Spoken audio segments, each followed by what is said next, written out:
Irmãos, a mente de Cristo. A mente de Cristo, ela nos induz, por exemplo, a orarmos e não termos dúvida de que a nossa oração foi ouvida pelo Pai.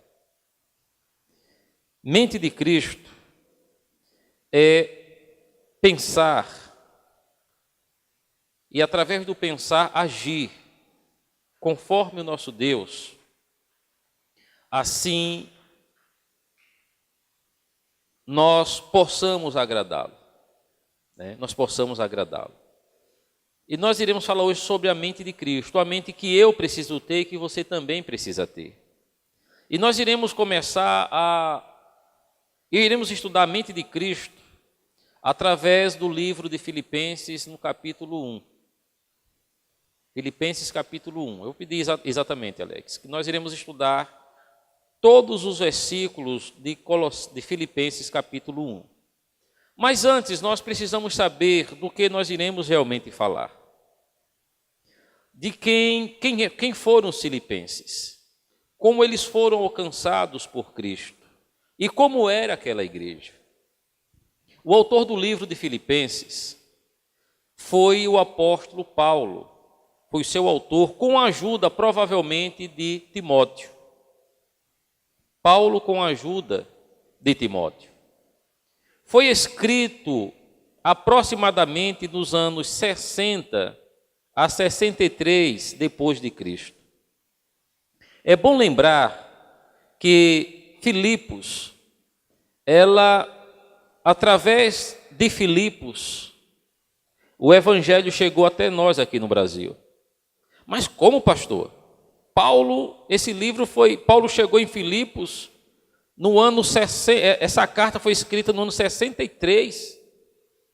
No ano 63, de 60 a 63 depois de Cristo, e o Senhor está dizendo que o evangelho chegou até nós e o caminho foi por Filipos. Filipos, ela era a porta para a Europa. Filipos era a porta para se chegar até a Europa. E nós, batistas, a nossa denominação, ela surge na Holanda, como grupo organizado, e como igreja na Inglaterra, que ficam na Europa. E Paulo foi o primeiro a levar o evangelho de Cristo para a Europa. E a entrada para a Europa foi através de Filipos. Filipos, essa cidade foi uma homenagem do rei Alexandre Magno ao seu pai, o rei Filipe, rei da Macedônia. No ano 43, Filipos foi conquistada de forma definitiva pelos romanos. E automaticamente, uma cidade próspera, uma cidade onde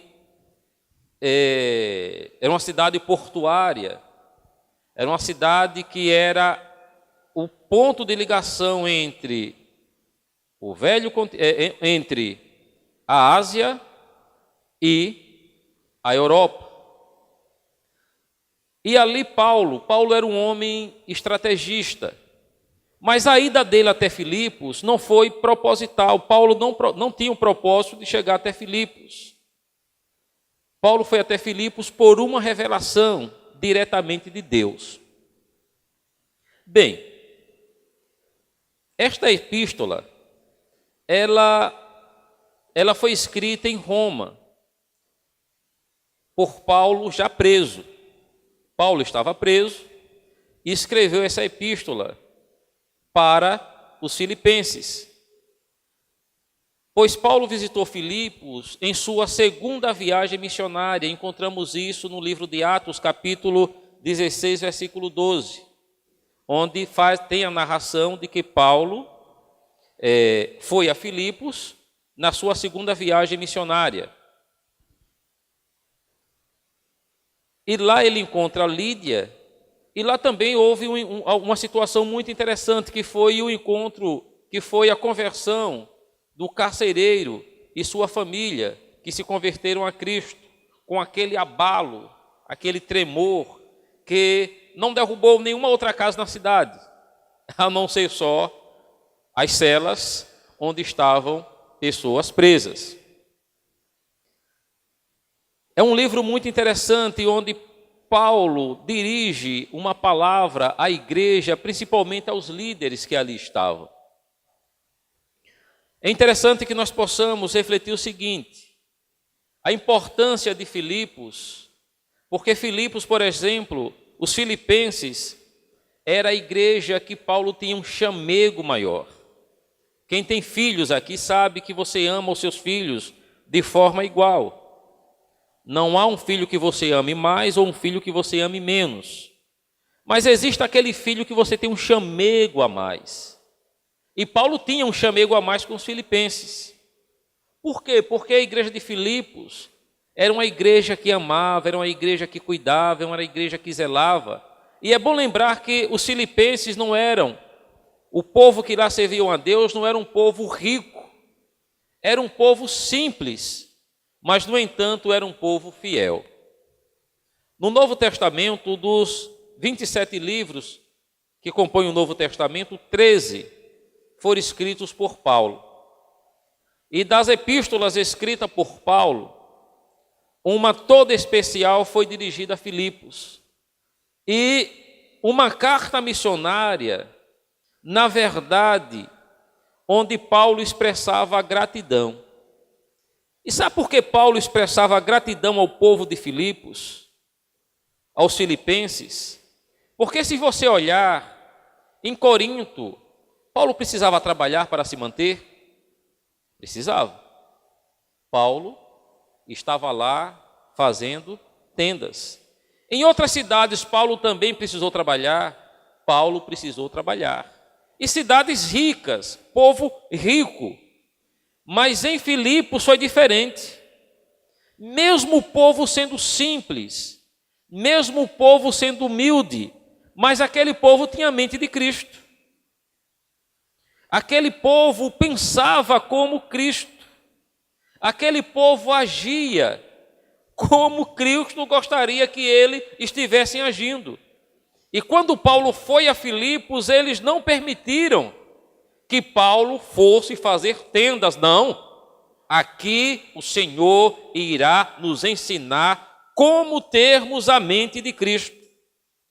E em momento algum eles permitiram que Paulo tivesse um trabalho secular. Eles mantiveram Paulo com o que eles tinham de melhor. Outra coisa, ajudavam as outras igrejas ofertando. Tanto que Paulo preso, os filipenses foram até lá. Os filipenses foram até Roma e levaram uma oferta de amor. E Paulo diz que a maior oferta que ele recebeu dos filipenses não foi aquela ajuda. Ao contrário, foi em ter recebido da igreja a plena certeza do amor fraternal, porque aquele povo tinha a mente de Cristo. Na verdade, Paulo estava na cidade de Troade e ele tem uma visão, porque Paulo estava indo para um outro rumo, levar a palavra de Deus. O rumo de Paulo era um, mas naquela cidade Paulo tem uma visão. E quando Paulo tem aquela visão, Paulo tem a plena certeza de que Deus estava falando com ele. É bom lembrar que nas duas viagens missionárias de Paulo, e de forma mais específica indo para Filipos, Paulo, nos dois momentos dele, aquela cidade, ele estava com Silas, com Timóteo e com Lucas. Tanto que nós veremos essa narração no livro de Atos. Lucas, quando faz a narração de Atos, Lucas cita isso aqui, porque Lucas estava com Paulo. Mas bem, então naquela cidade de Troade ou Troás, hoje conhecida pelo nome de Eski-Istambul.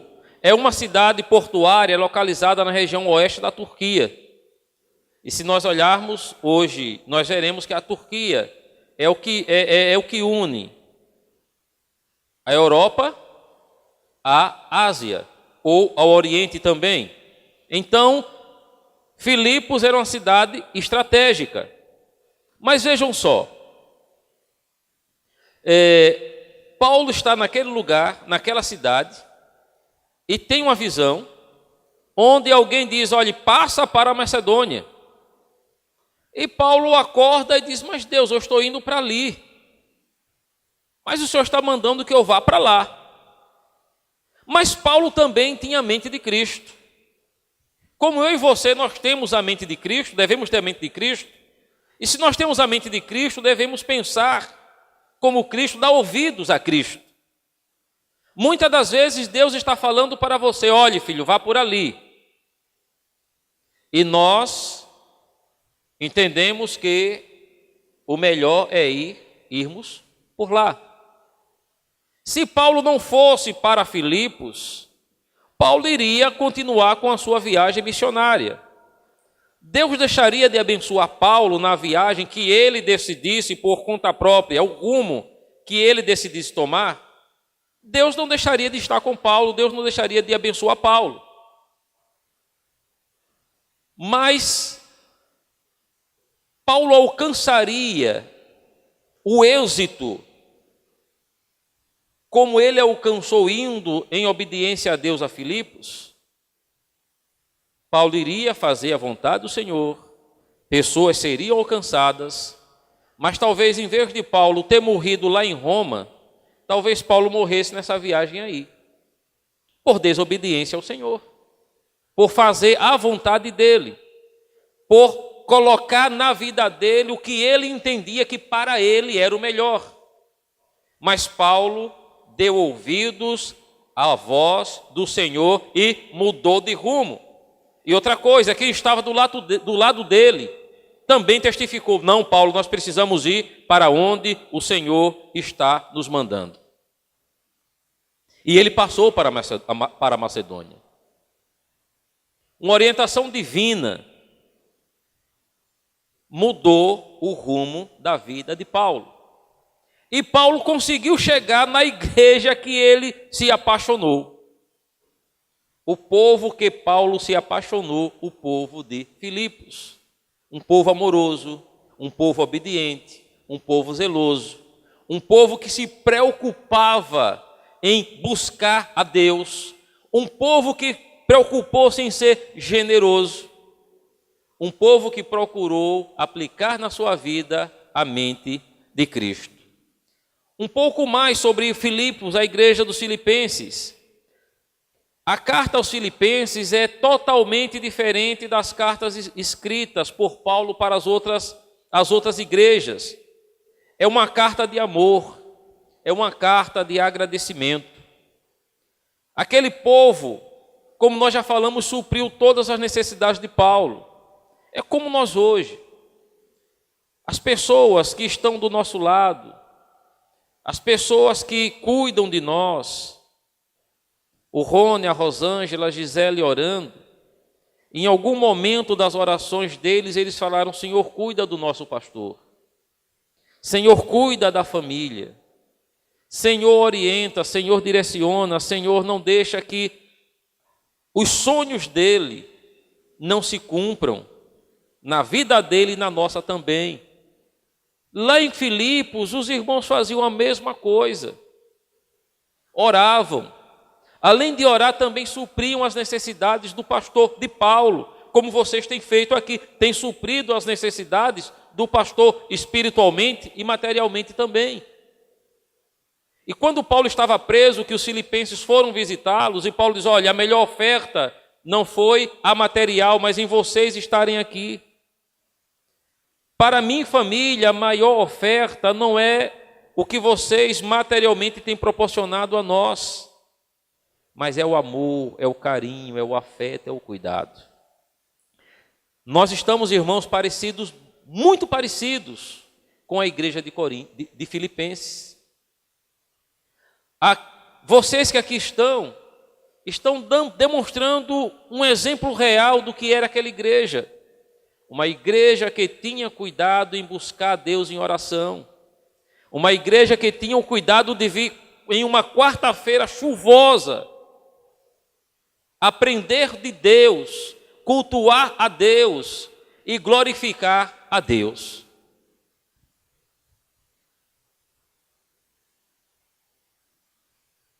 Das cartas que Paulo escreveu, das 13 cartas de Paulo, 5 delas ele escreveu na prisão. E uma delas foi a carta aos Filipenses. Filipenses que Paulo amava tanto. O resumo do livro de Filipenses, para nós detalharmos versículos por versículos. O livro de Filipenses pode ser chamado de recursos através do sofrimento. O livro é sobre Cristo em nossa vida, Cristo em nossa mente. Cristo como nossa meta, Cristo como nossa força. Aleluias. Nossa força e alegria através do sofrimento. É por isso, irmãos, que nós que servimos a Deus, nós não podemos imaginar que sejamos só felizes, sem que tenhamos a capacidade de entender que através do sofrimento nos leva a termos também a mente de Cristo. Nós somos felizes mesmo que estejamos passando por momentos de sofrimento. Até porque a tristeza pode durar por um tempo. Mas quando o sol está a raiar, irmãos, a alegria do novo dia, ela nasce com a certeza de que por mais uma manhã o Senhor estará conosco. Aleluias. Ele foi escrito, o livro de Filipenses, durante a prisão de Paulo em Roma, cerca de 30 anos após a ascensão de Cristo. E cerca de 10 anos depois de Paulo ter pregado em Filipos pela primeira vez. Aleluias. Da prisão, Paulo escreve aos irmãos filipenses um apelo emocionante e encorajador para serem unidos e constantes. Paulo pede aos filipenses que sejam unidos e constantes. O que é ser unido? Vivermos uma só história. O que é ser constante? Não desistir em momento algum da meta traçada por Cristo em nossas vidas. Poderá acontecer o que for, mas precisamos ser constantes. Uma mulher vai parir, ela precisa ter forças de forma constante até a criança nascer. Nós homens precisamos ser constantes na defesa da nossa família. Na ameaça de alguém estar procurando invadir a nossa casa, precisamos ser constantes, com coragem o suficiente para enfrentar quem possa querer invadir o nosso espaço. Constantes, independente do que estejamos a passar, vamos crer, vamos perseverar, como foi a igreja de Filipos. Paulo escreve aos seus amigos em Filipos de sua posição como apóstolo, não como apóstolo meramente, não na sua posição como apóstolo meramente, mas numa posição de amigo, numa posição de alguém que é grato a um outro por ter cuidado, por ter amado, por ter zelado de si. Suas palavras são para todos os santos em Cristo Jesus em Filipos. No primeiro capítulo, do versículo 3 ao versículo 11, melhor dizendo, no capítulo 1, volte para o versículo 1, por favor, Alex. Do versículo 1 até o versículo 2, é uma palavra de saudação. Paulo está saudando o povo de Filipos. Paulo e Timóteo, servos do Senhor, estão dizendo: Filipenses, muito obrigado. Louvado seja Deus pela existência de vocês e por este povo santo que vocês optaram em ser. Os filipenses optaram em ser santos. Eles optaram em ter a mente de Cristo. Do versículo 3 ao versículo 11, é uma oração que Paulo está a fazer. Do versículo 3 ao versículo 11, dou graças ao meu Deus todas as vezes que me lembro de vós. Irmãos, como é bom você lembrar de pessoas que faz bem a você. Paulo é sempre agradecido por tudo que ele tem recebido do Senhor, e ele vê os irmãos em Filipos como mais uma dádiva de Deus, porque o ajudaram desde o início do seu serviço de evangelização. Como é bom nós termos saudades de pessoas que são importantes e de pessoas que têm feito e fizeram o bem para nós. Aprendam, irmãos, a orar por pessoas que são especiais na vida de vocês. Aprendam a agradecer a Deus pela vida daqueles que foram, que está sendo, e até por aqueles que serão bênção na vida de vocês, em nossas vidas. Fazendo sempre em todas as minhas orações súplicas por todos vós com alegria. Vamos orar, vamos agradecer, vamos glorificar a Deus por aqueles que têm feito a diferença em nossas vidas. Do versículo 12 ao versículo 18, Paulo mostra que é necessário pregar Cristo. Paulo aqui está falando agora de pregar a Cristo, de falar de Cristo. Paulo não perdeu nenhuma oportunidade para pregar Cristo. Mesmo na cadeia, ele estava pregando aos perdidos. Outros também estavam pregando. O versículo 12 diz: E quero, irmãos, que saibais que as coisas que me aconteceram têm antes contribuído para o progresso do Evangelho. É bom entender que, neste momento aqui, Paulo está dizendo o seguinte, que ele não perdeu oportunidades e que, além dele, mesmo ele preso, outros estavam pregando o Evangelho. Outros estavam anunciando o Evangelho e alguns estavam pregando o Evangelho para mostrar que Paulo não só Paulo era santo, mas eles também eram santos, e que Jesus também chegava aos outros, não só através de Paulo, mas também através deles. E isso retrata um pouco da igreja de hoje. Outros, talvez egoístas, em querer mostrar que o apóstolo não era o único capaz de ganhar almas, estavam pregando zelosamente a palavra. Paulo não demonstrou o mesmo caráter daqueles com atitudes erradas. Nós temos hoje uma cidade com 110 mil pessoas para serem alcançadas. Hoje nós temos inúmeras igrejas em nossa cidade. Alguns estão pregando o Evangelho com a mente de Cristo. Outros estão pregando o Evangelho, talvez, para poder, no final do mês, ter um salário. Outros estão pregando o Evangelho por amor, outros talvez por inveja.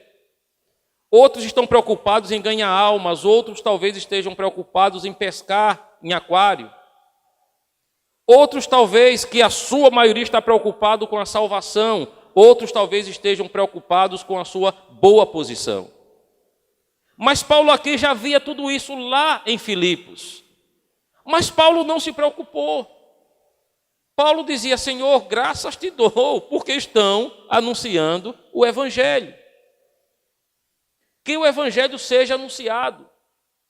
Quem estiver fazendo a coisa de forma errada, esse irá responder diante de Deus. Mas nós precisamos estar atentos para o alimento que nos está sendo oferecido. Aqui não tem nenhuma criança. Todos vocês aqui sabem o que é certo, o que é errado. Todos vocês aqui sabem o que Deus espera de cada um de nós. E uma das coisas que Deus espera de nós é que nós preguemos o Evangelho. E que possamos pregar a verdade. E para você pregar a verdade, a mente de Cristo tem que estar em você. Senão você começará a falar a sua verdade. E a sua verdade não é a verdade de Cristo. Ele não sentiu inveja daqueles que, da forma como aqueles que estavam falando do Evangelho de forma conturbada, mas estavam falando. E Paulo, em momento algum, mesmo estando preso, não sentiu inveja daqueles que estavam soltos falando do amor de Deus, independente da vertente que eles estivessem falando do amor de Cristo. Antes ele louvou o Senhor porque Cristo estava sendo pregado. O poder da salvação, irmãos, está na palavra. Aqueles que procuram a salvação vão ouvir a palavra de verdade e a seguir, ao invés de seguir os homens que a ensinam. A palavra de Deus, ela é a verdade, mesmo que esteja sendo ensinada por mentirosos. A mentira, ela não pode prevalecer. A mentira jamais prevalecerá diante da verdade. Por um momento, as pessoas estarão servindo a Deus em fidelidade em determinados lugares. Mas quando a verdade entra na pessoa, a pessoa diz: epa, peraí. Chega. Então, homens e mulheres que de forma enganosa têm se manifestado a falar de Cristo, todos estes mentirosos, em um determinado momento, caem por terra. É por isso que nós não devemos nos preocupar. Pastor, tem a igreja A, glórias a Deus. Pastor, tem igreja C, glórias a Deus. Pastor, vai abrir uma igreja aqui na frente da PIB, glórias a Deus. Pastor, vai abrir do lado, amém, Jesus. Pastor, vão querer colocar uma igreja em cima da PIB, aí vai dar problema porque nós não autorizamos. Mas de lado e de frente e por trás, 1000 igrejas construam. O evangelho de Cristo precisa ser anunciado. E Paulo não tinha essa preocupação. Paulo dizia: glórias a Deus. Até porque o povo que estava em Filipos era um povo que tinha a mente de Cristo. E se pessoas se manifestassem de forma contrária, não tem problema. Estes responderiam a Cristo, que é o Senhor da igreja.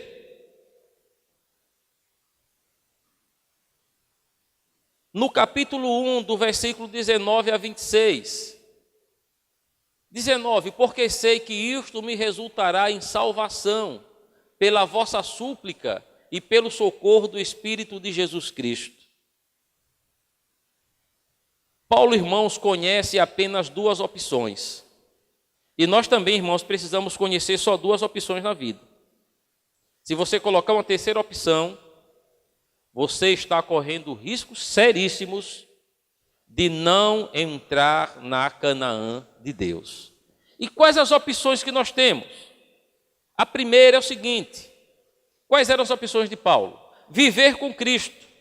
E ele viveu. Qual a segunda opção? Viver ou morrer, como Cristo morreu. Paulo optou em viver com Cristo e Paulo também optou em morrer com Cristo. Vida e morte com Cristo. Nós precisamos viver com Cristo e, se for necessário, também morrer com Cristo. Morrer com Cristo, irmãos, é viver em Cristo. Viver em Cristo é morrer com Cristo. Seja com a vida física, seja com a morte física, nós estamos com Cristo. Essa é a chave, irmãos, para entender a atitude de Paulo, porque ele vive com Cristo, ele viveu como Cristo viveu, e ele não se envergonhava de estar, por exemplo, preso.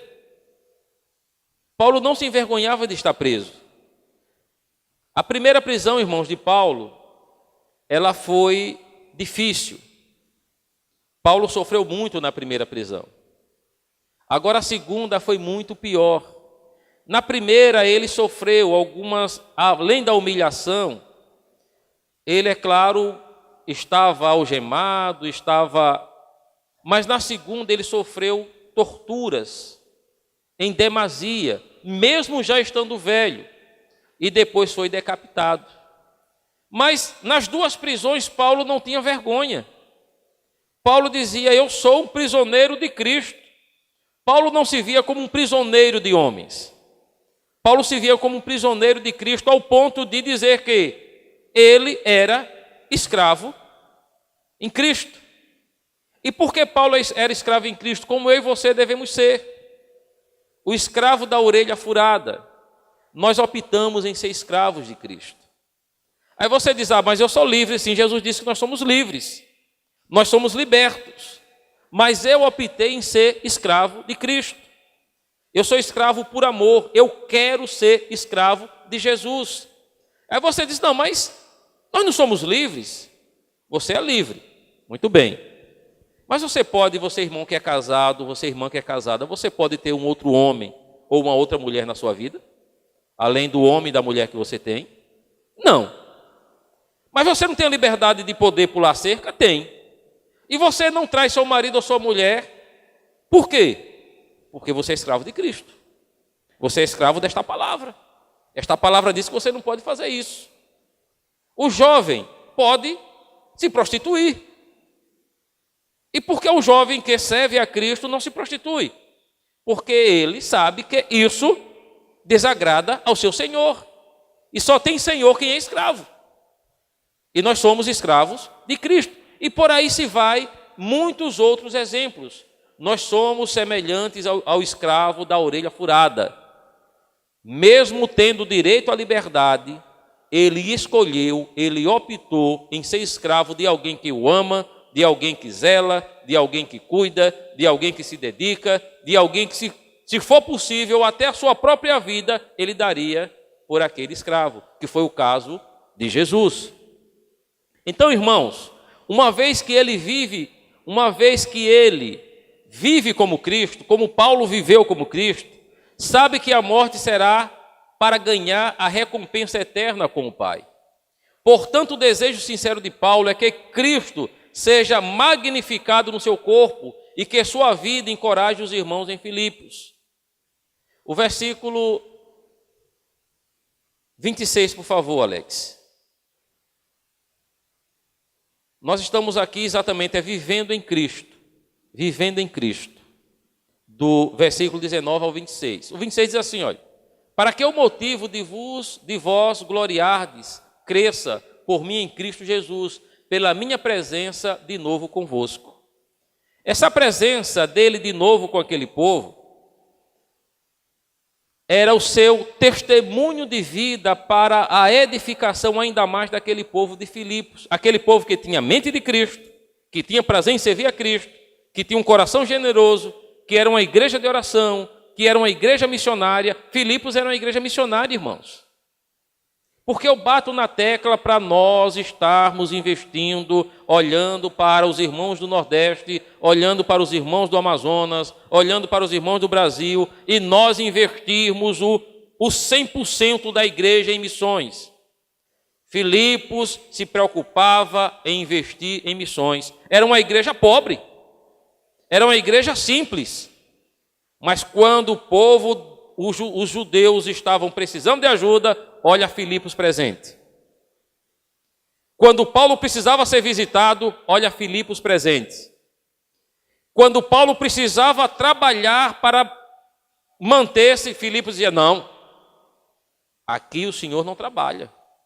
Aqui o Senhor vai falar de Jesus. Deixe que nós, como igreja, cuidaremos do seu sustento. Eu louvo a Deus, porque essas características da igreja de Filipos, a primeira igreja batista de Corumbá, ela tem essas mesmas características. Nós temos as nossas falhas, mas nós temos, irmã deles, inúmeras qualidades. Glórias a Deus por isso. A mente de Cristo, a importância da união. A importância da união como igreja, a união que a igreja de Filipos vivia. Do versículo 27, por favor, Alex. Diz assim, né? Somente portai-vos de um modo digno do evangelho de Cristo, para que vá e vos veja quer esteja ausente, ouça acerca de vós, que permaneceis firmes num só espírito, combatendo juntamente com uma só alma pela fé do Evangelho. Graças a Deus.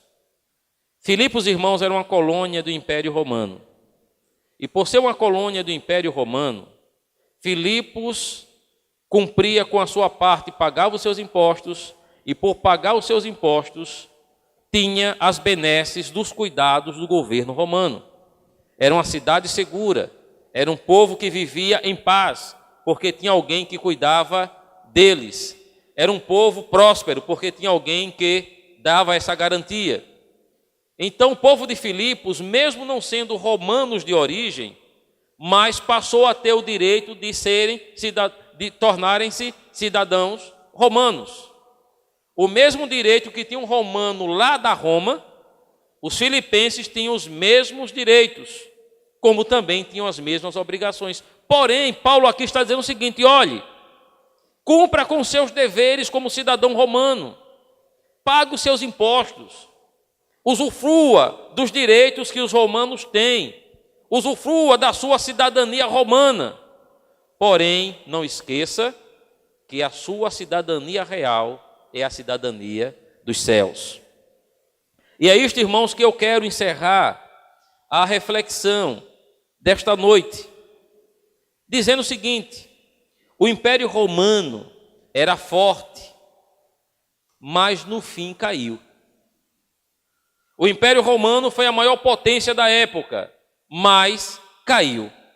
A unidade da cidadania cristã é parte de um reino inabalável. A importância, irmãos, da união. Muitos reinos caíram por causa do egoísmo e da ganância, mas o reino do céu estava estabelecido no serviço desinteressado aos outros. Sejamos cidadãos do céu, vivendo em unidade em Cristo Jesus, um cuidando do outro, um zelando do outro, um dando importância ao outro, um enxergando o valor do outro. O pastor é importante? É. O ministro de louvor é importante? É. O irmão que está na recepção é importante? É. Quem está na mídia é importante? É. Quem está cuidando da limpeza, da zeladoria da igreja é importante? É. Quem é mais importante? O pastor ou o zelador? Quem é mais importante? O pastor ou o recepcionista? Quem é mais importante, o pastor ou quem está na mídia? Todos têm a sua importância. Todos precisam que a igreja veja em nós o valor devido. Existe uma hierarquia, o pastor, os demais. Isso é uma questão lógica, mas a importância é a mesma. A palavra é o que há de mais importante na igreja. Mas o ministério de louvor, quando começa a quebrantar o teu coração, para que quando a palavra chegue, já encontre um coração em sintonia, é importantíssimo. Você chega na igreja, vai a um sanitário. Você quer encontrar um sanitário, você quer encontrar as instalações da igreja limpas e cheirosas, porque você merece isso. O pastor vai fazer isso? Não. O Alex da mídia e o Barreto vão fazer isso? Não. Todos têm o seu valor. Unidade. Nós iremos avançar, porque como a igreja de Filipos, eles tinham a mente de Cristo, e por ter a mente de Cristo, eles conheciam e viviam e davam importância à união. Que o Espírito de Deus, irmãos, ele possa estar em nossos corações. Finalizando, a salvação é uma dádiva de Deus, mas exige uma resposta por parte dos homens, para que possam receber. Essa resposta é a obediência. Sem obediência não existe mente de Cristo. Sem obediência não existe união. Sem obediência não vive-se em Cristo. Sem obediência não se faz nada para Cristo. Sem obediência é perdição e perdição eterna. Que possamos, irmãos, em nome de Jesus, viver essa fé. Que possamos, em nome de Jesus, vivermos a mente de Cristo. Mas, pastor, eu pequei. Hoje pela manhã eu cometi um pecado. Pedi perdão a Cristo. Pastor, mas antes de vir para a igreja fiz a mesma coisa. Já pedi perdão, pastor, e agora já pensei em fazer a mesma coisa. Já pensei em pecar de novo. Para mim não tem mais jeito. O povo de Filipenses entendeu que eles eram pecadores, que a todo instante estavam pecando. Mas se 1000 vezes eles pecassem, 1000 vezes Jesus perdoaria. Eles entenderam que eles eram homens e mulheres frágeis, homens e mulheres carentes, mas eles sabiam que em Cristo eles eram homens e mulheres fortes, homens e mulheres que em Cristo eram transformados, e por serem transformados, a mente deles era a mente de Cristo, uma mente inabalável, mesmo que o pecado pudesse tocá-los. O pecado chegava, mas Cristo limpava. Da mesma forma, irmãos, eu e você, sejamos uma igreja com a mente de Cristo. E vocês verão o quanto Deus estará nos usando em nome de Jesus. Irmãos, uma igreja unida. Mais do que nunca, nós precisaremos estar vivendo uma mesma fé e precisaremos estar unidos. Unidos porque nós temos muito o que fazer. Tem um povo que necessita da nossa pregação. Tem um povo que precisa ouvir a nossa voz. Tem um povo que precisa adentrar por estas portas e ver que nós somos uma igreja que estamos prontos para receber toda e qualquer pessoa que aqui chegue. Como nós estamos recepcionando as pessoas?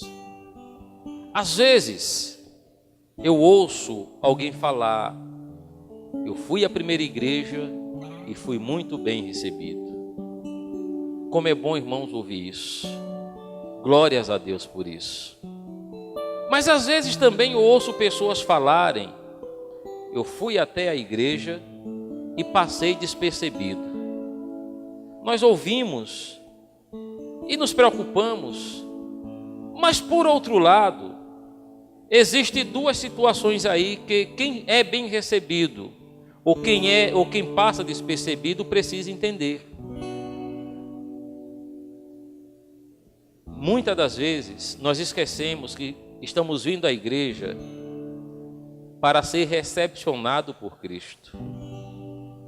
E quando Cristo, irmãos, nos recepciona, não importa se o pastor deu um abraço, não importa se você recebeu um sorriso, não importa se você recebeu um aperto de mão.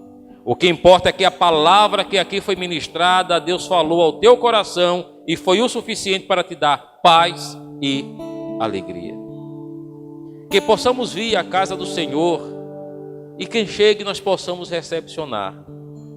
Mas se isso não acontecer como deve ser feito, possamos entender que Jesus os recepcionou, Jesus os acolheu e Jesus falou aos seus corações. Não estou querendo tirar de cada um de nós a responsabilidade de acolher bem quem aqui chegue, mas quem vem à igreja precisa entender que o encontro maior, aliás, o encontro único é com Jesus.